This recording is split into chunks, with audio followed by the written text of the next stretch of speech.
Welcome back. You're watching The Firm. Compulsory license is not an unmentionable word. Patent rights were created not in the interest of the inventor, but in the interest of the national economy. That's how Justice Prabha Sridevan, the chairman of the Intellectual Property Appellate Board of the IPAB, begins her order in the Natco Bayer case. And in doing so, she sets the mood for a decision that focuses on public interest first and inventor rights later.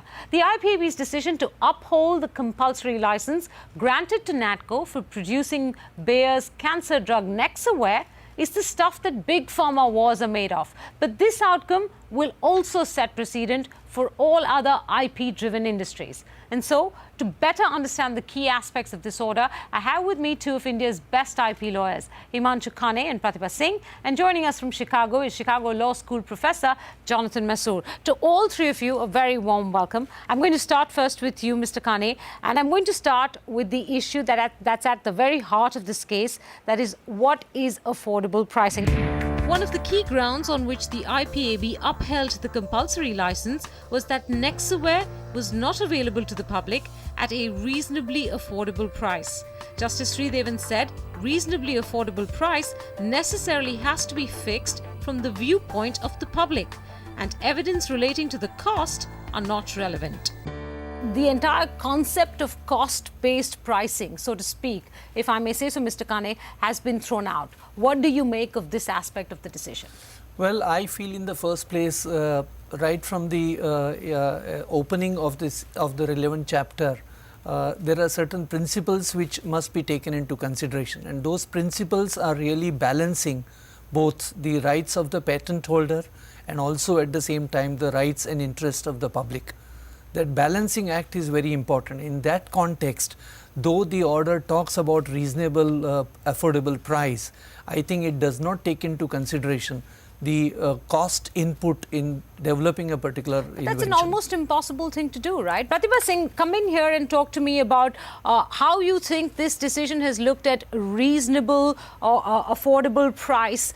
Because, you know, as Mr. Khane argues, if you look at it only from the public consumption point of view, then many businesses would be put out of business. According to me, 2,80,000 is unaffordable even to the millionaires and billionaires of this country.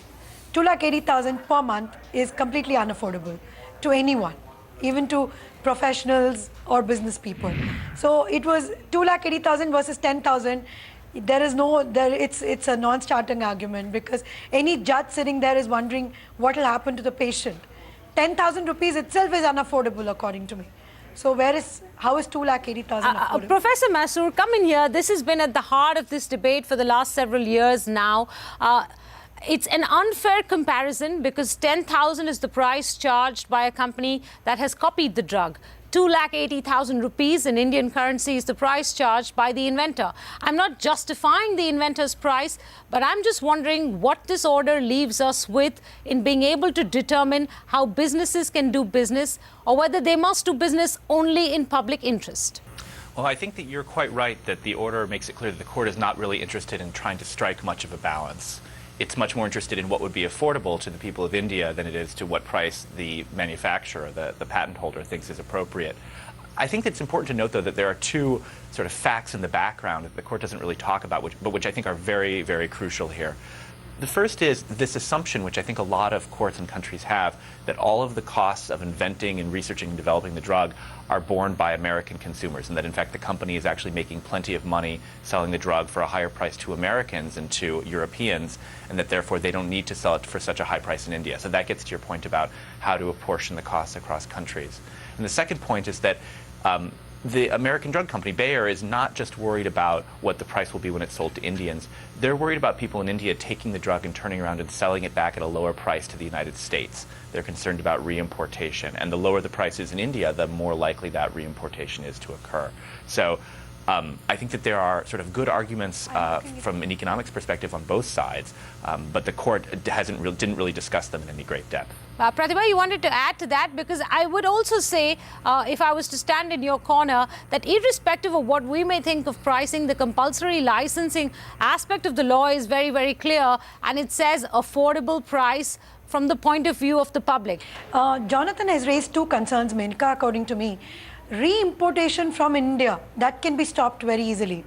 I mean, NATCO has been granted a compulsory license only for India. Correct. I don't think they have the right to re-export to They don't. the In United fact, they States. explicitly I think don't. that aspect has been, yeah. I agree with Pratibha on so that that issue. aspect is taken care of. And coming to the query that you posed, that the judge had no choice in public interest, I think when the judge said that it is to be looked at from the point of view of the patient and the consuming public, she was right. She was not concerned either with the inventor or with the compulsory license applicant. And that's the spirit of Section 84 and compulsory licensing. You only look at it from the public interest point of view. In fact, if you, I'm sure Jonathan knows about this, if you look at the United States Supreme Court judgment in eBay, even when the US Supreme Court dealt with patent injunctions, they added a fourth factor to the three factors on grant of interim injunctions. They said public interest has an overriding impact in patent cases whether to grant the injunction or not. So we are not talking just about India. Even in the US and across various other jurisdictions, judges who sit in courts are more concerned about public interest. Well, I have a point to add here that at the same time, we should look at Section 83, which lays down general principles, and it says that the balancing of rights and obligations must also be achieved. So here, it's not only the public interest that we must look at, we must also look at the balancing of rights of the patent holder. And here, if you don't encourage the patent holder to invent more and to come out with more inventions, then ultimately a day will come when nobody will spend monies on inventions. If the law says affordable pricing must be from the point of view of the public, and it doesn't make any exception there for inventor costs or inventor rights, then I mean, it's very clear why the IPAB would rule the way it has. But I think, just taking away a few words from a section is not proper way of interpreting it. You must look at the whole scheme of the compulsory licensing. And just now I cited from Section 83 a certain portion which fits into the scheme of compulsory licensing. The second ground on which the compulsory license was upheld was that Bayer did not meet the reasonable requirement of the public with respect to Nexaware. To support this decision, the IPAB cited Bayer's infrequent imports of Nexaware. But the board departed from the patent controller's order and conceded that local manufacture is not practicable in every case. It left the interpretation of worked in open, but also said a patentee must show why the invention could not be locally manufactured. Pratibha, you want to go first on the implications of the supply aspect of this decision? Yes.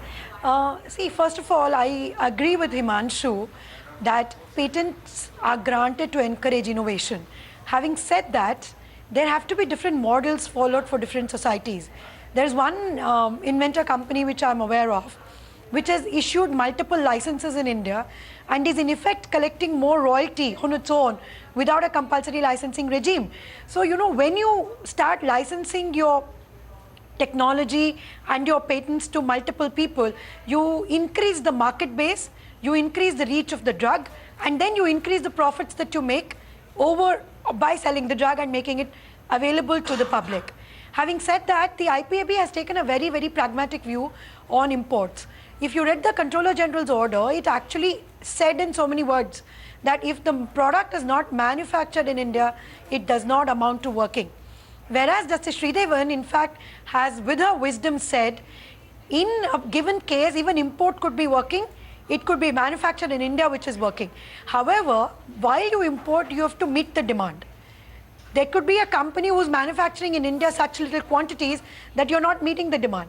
So when she says that it has to be decided on a case-to-case basis, the concern which the innovator companies had that they're to only manufacture in India has been completely ruled out with this judgment. I do agree with that. And I think that it's impossible to talk about the question of supply without talking about the question of price. I mean, the issue is just what percentage of the demand is the company required to meet? How many people must they be able to provide the drug to? And that just revolves entirely around the issue of how the drug will be priced and who will be able to afford it. So I think it does make sense that when we're talking, once we've decided what proportion of the population should have access to the drug, whether the drug is imported or whether it's manufactured in India, it doesn't matter. What is the message that this decision or this order is sending out to inventors, to public, and to those who are interested in the commercial interest of the inventors, that is shareholders, stakeholders? I will put it like this, that I feel that the pendulum has swung to an extreme end, which it should not. It should really maintain a balance between the rights and obligations of the patent holder against the public interest. I would expect that ultimately the question of the cost of invention she has brushed aside completely. So therefore, maybe for reasons because the facts were not before her, That's maybe right. I think because in the fact, evidence all the was full not facts there. were not presented, I right. agree. Yeah. But I just want to mention that therefore, in a case, if the proper facts and evidence is before court, then that is also a factor which should be taken into consideration. Patent holders have to devise innovative methods of making the products more accessible.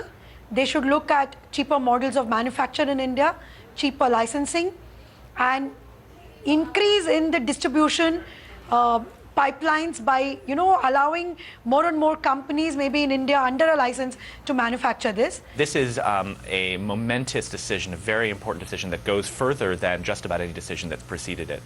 I think that the message to pharmaceutical firms, to patent holders is very clear, which is you're going to be expected to meet the demand of the people of India and to meet the demand of people of other emerging countries, irrespective of what price you have to charge. And so if, in fact, companies like Bayer have trouble recouping their research costs, they're going to have to look elsewhere to find consumers who can pay for those research costs. So they may have to start charging higher prices in Europe or in North America if that's what's necessary to be able to make enough money to meet the research, to meet the demands of the consumers in India and other countries. All right, we're going to leave it there for the paucity of time. But to all three of you, thanks very much for watching this edition of The Firm. We'll be back next week.